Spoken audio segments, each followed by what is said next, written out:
Welcome everybody. In previous sessions, we've covered the major roles of glutathione, those being summarized by the acronym IDEA. Just to remind you, the I stands for the immune system, the D for detoxification, the E for energy, and of course A for antioxidant. In this video, let's take a much closer look at something precious to all of us, E for energy, and how glutathione is so critical to keep us going strong throughout the day.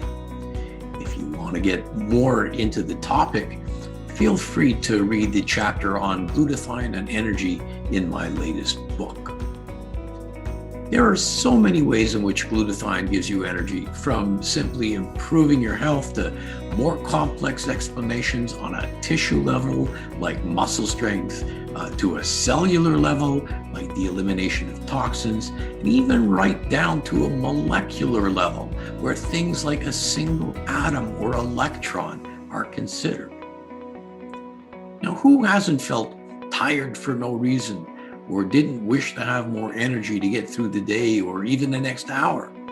How many people have actually visited their doctor for a medical consultation and been told, we can't find anything wrong with you, or you must just be getting older, or better still, it's all in your head?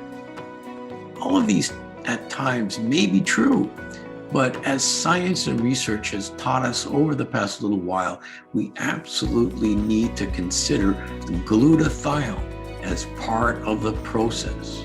There's so many clinical studies that have shown that glutathione levels are correlated with improved physical performance, with improved mental performance, even with better sleep.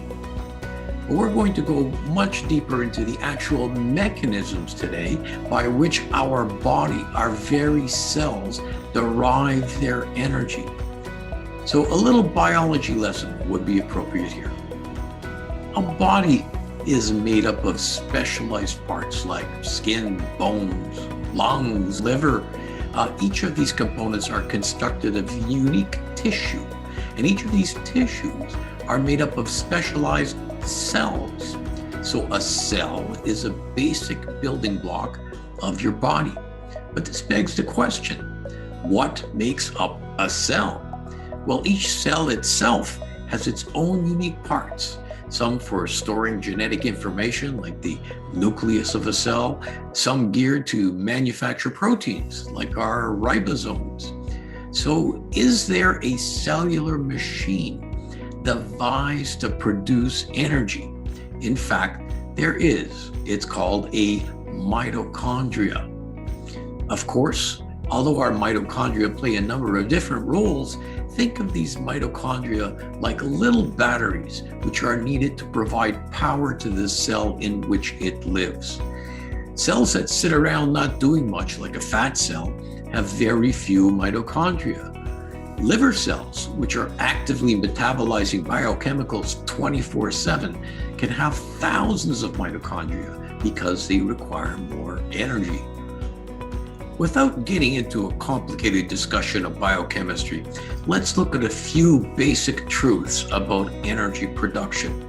Whether it's a nuclear station or a campfire, energy production always results in two consequences.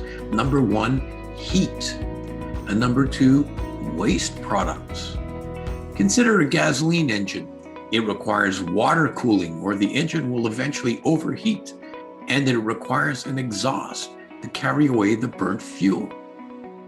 Our mitochondria are not dramatically different. As they produce energy for our cells, they too produce excess heat and waste products in the form of free radicals. Just to remind you, a free radical is what causes oxidative stress, and we've learned in the past that the major substance in our body that fights oxidative stress is our good friend, glutathione. Mitochondria are absolutely dependent on glutathione to handle the heat produced and to neutralize the potential damage done by free radicals and oxidative stress. It's our master antioxidant, the glutathione, once again to the rescue. Without it, our mitochondria literally would burn up and stop functioning. The easier our cells have access to good supplies of glutathione, the better our energy production will be. Keep your engines running cool. To health.